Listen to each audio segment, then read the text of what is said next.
हाय मुलांनो, आज आपण युनिट 2 मधलं फर्स्ट पोयम म्हणा किंवा सॉन्ग म्हणा बघणार आहोत. रेन म्हणजे पाऊस. Look, listen, sing and talk about the picture. तर ही पोयम बघा, ती ऐका, म्हणा आणि याच्यामध्ये जे तुम्हाला चित्र दिसत आहे तर त्याच्याबद्दल तुम्हाला बोलायचं आहे. तर आपण ती पोयम पाहूयात. The rain is falling all around. All around म्हणजे सगळीकडे, आपल्या आजूबाजूला पाऊस पडत आहे. It falls on the field and tree. तर तो पाऊस कुठे कुठे पडत आहे तर फील्ड म्हणजे अशी शेत जमीन किंवा कुरण म्हणजे गुरं चरण्याची जी जागा आहे किंवा मोकळं मैदान आहे तर त्याला फील्ड असं म्हणतात. शेतामध्ये म्हणा किंवा कुरणामध्ये मोकळ्या जागेमध्ये पाऊस पडत आहे. आणि ट्री झाडांवर सुद्धा पाऊस पडत आहे. It rains on the umbrellas here. इथे काही छत्र्या आहेत. अम्ब्रेला म्हणजे छत्री, तर त्या छत्र्यांवरती सुद्धा पाऊस पडत आहे. And on the ships at sea. Sea म्हणजे समुद्र, आणि समुद्रामध्ये जे जहाज आहे, शिप्स म्हणजे हे मोठे जहाज आहेत, तर त्याच्यावरती सुद्धा पाऊस पडत आहे. म्हणजेच पाऊस हा सगळीकडे, जमिनीवर, पाण्यामध्ये, समुद्रामध्ये सगळीकडे काय पडत आहे, हा पाऊस पडत आहे. आणि या पोयमचे पोएट आहेत रॉबर्ट स्टीव्हन्सन. ठीक आहे, तर ही पोयम पाहिली. आता आपण त्याची एक्सरसाइज बघूयात. लुक अँड से, बघा आणि म्हणा. RAIN, rain. रेन म्हणजे पाऊस. FALLING, फॉलिंग म्हणजे पडत आहे.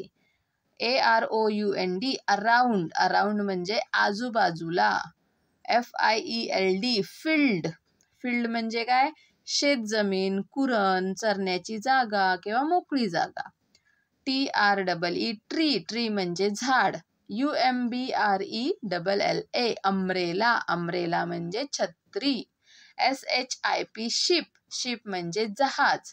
SEAC म्हणजे समुद्र. तर हे स्पेलिंग लर्न करा, म्हणजे तुम्हाला ती पोयम लर्न करणं किंवा वाचणं इझी जाईल. ठीक आहे. Name the things that you see in the picture.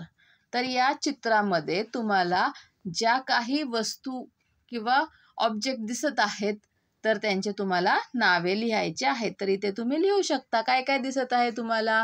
He umbrella दिसतीये, बरोबर, तर त्याचं स्पेलिंग लिहायचं आहे. इथे लिहून टाका लगेच. अम्ब्रेलाचं स्पेलिंग UMBRELLA, अम्ब्रेला. इथे आहेच दिलेलं किंवा याच्यामध्ये सुद्धा आहे. ठीक आहे. त्यानंतर काय दिसत आहे, ट्री दिसत आहे, मग इथे ट्री लिहून टाका. लिहिले ट्री. इथे काय दिसत आहे, शीप दिसत आहे, ती शीप लिहा. आणि अजून तुम्हाला जर काही दिसले थिंग्स तर ते सुद्धा तुम्ही लिहायचे आहेत. ओके.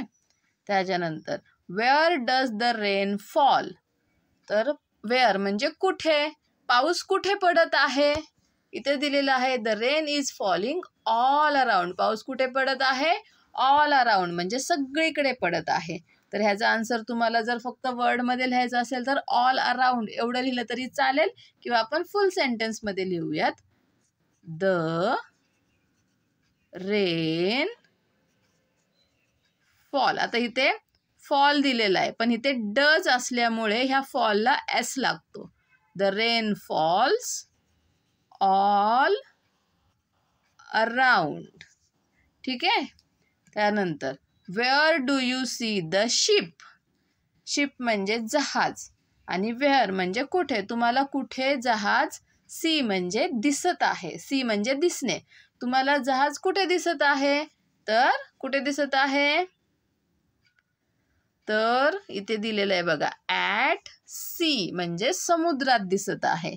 ॲट सी एवढं सुद्धा आन्सर लिहू शकता, किंवा फुल सेंटेन्समध्ये जर लिहायचं असेल तर I see the ship at sea, म्हणजे मला समुद्रामध्ये शिप जहाज दिसत आहे, असं त्याचं आन्सर झालं.